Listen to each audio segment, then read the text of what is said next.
Hello दोस्तों, आज की इस कहानी में आप सभी लोगों का स्वागत है। मेरा नाम कुणाल है। मैं अभी ग्रेजुएशन कंप्लीट कर रहा हूँ क्योंकि मेरे पापा का कहना है कि डिग्री लेकर पढ़ाई बंद कर देनी है और उनका ही बिजनेस संभालना है। मेरे पापा एक बहुत बड़े बिजनेसमैन हैं। उनको हफ्ते में 2 से 3 बार मीटिंग में जाना पड़ता है। मैं उनका अकेला वारिस हूँ, इसलिए वह मुझे कुछ और नहीं करने दे रहे हैं। मतलब कुछ भी करो, लेकिन उनके बिजनेस को और ज़्यादा मुझे ही बढ़ाना है। मुझे इसके बारे में अभी ज़्यादा पता नहीं था, इसलिए वह रोज़ जब भी फ्री होते तो मुझे नॉलेज भी देते। मुझे अपने पापा की बातें सुनने में बहुत अच्छा लगता है और मेरी मम्मी भी बैठकर सुनने लगती। मेरे पापा के एक दोस्त हैं जो वह बचपन में ही एक दूसरे के अच्छे दोस्त बन गए थे और आज भी उनकी दोस्ती बरकरार है। पापा के दोस्त इसी गांव में रहते हैं और जब भी उनको समय मिलता तो वह घर पापा से मिलने आ जाया करते। जब कभी पापा को मिलने का मन करता तो पापा उनके घर चले जाते। पापा के दोस्त जब भी घर आते तो मुझे कुछ ना कुछ समझाने लगते और अच्छी राह में चलने के लिए कहते। मैं उनको अंकल कहकर ही बुलाता था। उनका स्वभाव बहुत ही अच्छा था। उनके भी एक लड़का है जिसकी उन्होंने अभी 2 महीने पहले शादी की है। उनकी बहू बहुत सुंदर है और बेटा इनका सरकारी नौकरी करता है। वह अक्सर अपनी ड्यूटी पे ही रहता है और छुट्टियां मिलने पर ही वह घर आता है। अंकल अपनी बहू के लिए ज़रूरत का सारा सामान लेकर रख देते। अंकल की पत्नी बहुत पहले ही गुजर गई थी, इसलिए अंकल घर में अकेले ही रहते हैं और अब उनकी बहू घर में है, इसलिए वह कभी कभी हमारे घर आकर अपना समय बिताते। एक दिन अंकल हमारे घर में बैठे थे, तभी उनकी अचानक तबीयत खराब हो गई। मेरे पापा ने जल्दी से डॉक्टर को बुलाया और वहीं पर तुरंत उनका इलाज कराया। अंकल को दवा खिलाने के बाद पापा ने कहा, बेटा अपने अंकल को सही सलामत घर छोड़ाओ। मैंने अंकल को गाड़ी में बिठाया और उन्हें सही सलामत उनके घर पहुंचा दिया। मैं उनका हाथ पकड़कर घर के अंदर ले गया तो देखा कि उनकी बहू अंदर बैठे पति से फ़ोन पर बात कर रही है। उसने यह देखकर फ़ोन तुरंत ही रख दिया और बोली, क्या हो गया पापा को? अभी तो बिल्कुल सही थे, यह अचानक से उन्हें क्या हो गया? मैंने उन्हें सारी बात बताई और दवा देकर बोला, भाभी अब मैं जा रहा हूँ क्योंकि मुझे थोड़ा काम है। घर में उनको इस तरह रहते हुए देखकर मुझे बहुत अच्छा लग रहा था और उनको दोबारा से देखने का मन करने लगा, लेकिन बिना किसी काम के जाना मैंने ठीक नहीं समझा। शाम को मेरे पापा ने अंकल को फ़ोन किया और उनसे तबीयत के बारे में पूछा। उन्होंने कहा अब उनकी तबीयत में काफ़ी सुधार हुआ है। अगले दिन मेरे पापा मीटिंग में चले गए। मैं घर में बैठे किताब पढ़ रहा था, तभी अंकल का फ़ोन आया और उन्होंने कहा, बेटा क्या कर रहे हो? मैंने कहा कुछ नहीं अंकल। वो बोले, घर आओ, थोड़ा काम है मुझे। उनके घर जाने का बहाना मिल जाता है और मैं बहुत खुश होता हूँ। फिर मैं गाड़ी निकालकर उनके घर जाता हूँ। मैं अंदर गया तो भाभी अंकल के पास ही बैठी हुई थी, खाना खा रहे थे। मैं उनके पास गया और कहा, क्या हुआ अंकल, आपने अर्जेंट में क्यों बुलाया? उन्होंने कहा, बेटा मेरी बहू को अभी मार्केट जाना है। इनके गांव में एक शादी है तो उसी के लिए कुछ कपड़े लेने हैं और तुम्हारे भैया भी नहीं हैं, वह अपनी ड्यूटी पे ही हैं, इसलिए तुम मेरी बहू को मार्केट से सामान दिला लाओ। मैं मन ही मन बहुत ही ज़्यादा खुश हो रहा था। मैंने भाभी से कहा, भाभी कितनी देर बाद चलना है? उन्होंने कहा, बस मैं तैयार हो जाऊं उसके बाद चल देंगे। फिर मैं वहीं बैठा रहा और अंकल से बातें करता रहा। कुछ देर बाद भाभी आई और अंकल के सामने उन्होंने घूंघट से अपना चेहरा ढके हुए थी, लेकिन जैसे ही वह दरवाजे के बाहर निकली और उन्होंने अपना घूंघट हटाया। मैं उनको देखकर मेरी धड़कनें थमसी गईं। वह इतनी ज़्यादा अच्छी लग रही थी कि मन कर रहा था कि उन्हें देखता ही रहूं। मैंने भाभी से मजाक करना शुरू कर दिया ताकि वह मुझे भी थोड़ा जानने लगे।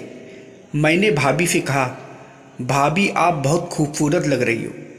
यह सुनकर भाभी पिघलने लगी और मुस्कुराकर बोली, सच में? मैंने कहा, सच में भाभी। उसके बाद वह गाड़ी में बैठ जाती है और एक हाथ मेरे कंधे पर रखकर मुझे पकड़ लेती हैं। मुझे बहुत ही अच्छा लग रहा था। मैं भाभी से बात करते हुए जा रहा था, तभी भाभी ने कहा, अच्छा वैसे तुम करते क्या हो? मैंने कहा, भाभी मैं घर में ही रहता हूँ। वह बोली, तुम कुछ देर के लिए मेरे ही घर आ जाया करो। घर में अकेले रहने की वजह से मुझे बिल्कुल भी अच्छा नहीं लगता। मैंने कहा, ठीक है भाभी, कल से मैं रोज़ कुछ देर के लिए आ जाया करूँगा। अब मैं मन में सोच रहा था कि शायद भाभी के साथ क्रिकेट खेलने का मौका मिल जाए, इसलिए मैं उनकी सारी बातें मानने लगा। फिर हम लोग अच्छी सी दुकान में गए और उन्होंने अपने लिए 2 साड़ी ली और बहुत सारे कपड़े अपने घर के लिए ख़रीदा। उन्होंने अपनी साड़ी मेरे ही पसंद की ली थी। मुझे समझ में आ रहा था कि भाभी मेरे साथ अपना दुख दर्द बांटना चाहती थी, इसलिए वह अपनी सारी बातें मेरे साथ शेयर कर देती थी। सामान लेने में काफ़ी समय हो गया था। भाभी ने कहा, अच्छा चलो, अब मैंने सारा सामान ले लिया है। फिर मैंने उनको उनके घर छोड़ दिया और फिर अपने घर चला गया। मेरी मम्मी ने कहा, अब खाना भी खा लो, क्योंकि सुबह से कुछ भी नहीं खाया है। मैंने मम्मी से कहा, मम्मी मैं अब शाम को सब लोगों के साथ ही खाऊंगा। फिर शाम को सब लोगों के साथ खाना खाया और अपने कमरे में जाकर आराम करने लगा। थोड़ी देर बाद मेरे दोस्त का फ़ोन आ गया और मैं उससे बातें करता रहा और कब सो गया मुझे पता ही नहीं चला। अगली सुबह मैं जल्दी ही उठा तो देखा कि मम्मी कहीं जाने के लिए तैयार हो रही हैं। मैंने कहा, मम्मी कहाँ जा रही हो? सुबह से ही तैयारी बन रही है। मम्मी ने कहा, मैं और तुम्हारे पापा घूमने जा रहे हैं। पापा के सभी दोस्त और उनकी पत्नी सभी लोग जा रहे हैं, इसलिए तुम्हारे पापा मुझे भी साथ जाने के लिए कहने लगे।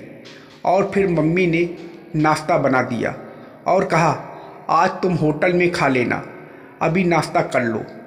फिर थोड़ी देर बाद वह चली गई। उनके जाते ही मैं अंकल के घर गया। अंकल भी घर पर नहीं थे, वह भी पापा के साथ गए हुए थे। अब उस घर में सिर्फ मैं और भाभी थी। मैंने भाभी से कहा, भाभी भूख बहुत तेज लगी है। उन्होंने खाना परोस के दे दिया। मैं खाना खाने लगा और वह पास में बैठ गई। मैं खाना खाने के बाद भाभी को पकड़ लिया और उनसे क्रिकेट खेलने के लिए कहने लगा। वो बोली, ठीक है अभी खेलेंगे, पहले बर्तन धुलकर रख दूँ। फिर वह बर्तन धुलने लगी और तब तक मैं क्रिकेट की सारी तैयारियां कर लिया। जैसे ही वह बर्तन धुलकर आई, मैं तुरंत ही मस्त वाला क्रिकेट मैच खेलने लगा। हम लोग इस खेल को 1 घंटे तक लगातार खेलते रहे। भाभी ने अब चैन की सांस लेते हुए कहा, बहुत दिन हो गए थे, मेरा भी मन क्रिकेट खेलने के लिए बहुत हो रहा था। मेरे पति को अभी छुट्टियां ही नहीं मिलती हैं।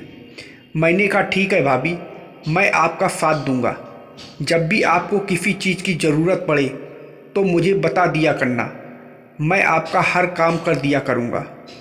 फिर हम लोग अपने इस स्कूल लाइफ की बातें करने लगे और एक दूसरे की बातों में हंसते हुए समय बहुत जल्द ही निकल गया। बात करते करते मैंने भाभी से कहा, भाभी अब मैं अपने घर जा रहा हूँ। वो बोली, तुम्हारे घर में मम्मी पापा नहीं हैं, इसलिए तुम यहीं पर ही सो जाओ। अब मैं भाभी को मना नहीं कर पाया, उनके घर में सोने के लिए तैयार हो गया। शाम को भाभी ने पकवान बनाया और फिर दोनों खाने के बाद भाभी बोली, तुम कमरे में चलो, मैं किचन साफ करके अभी आ रही हूँ। फिर मैं कमरे के अंदर चला गया और बेड में लेट गया। थोड़ी देर बाद मुझे नींद आने लगी और मैं सोने लगा, लेकिन कुछ देर बाद मैंने दरवाज़ा की आवाज़ सुनी तो मेरी नींद खुल गई और देखा तो भाभी दरवाज़ा बंद कर रही थी। उसके बाद मुझे नींद ही नहीं आई और मैं फिर से भाभी से क्रिकेट खेलने के लिए कहने लगा। फिर हम लोग मस्त वाला क्रिकेट मैच खेला। उसके बाद कुछ देर तक बातें करते करते फिर दोनों लोग सो गए। अगली सुबह पापा का फ़ोन आया और उन्होंने कहा हम 12 बजे तक घर आ जाएंगे। मैंने कहा ठीक है पापा। फिर मैं 12 बजे तक भाभी के यहाँ रुका और फिर अपने घर आ गया। तो दोस्तों, आप लोगों को यह कहानी कैसी लगी कमेंट करके ज़रूर बताइएगा और वीडियो को लाइक और सब्सक्राइब करना मत भूलिएगा। वीडियो को पूरा देखने के लिए आप लोगों का बहुत बहुत धन्यवाद।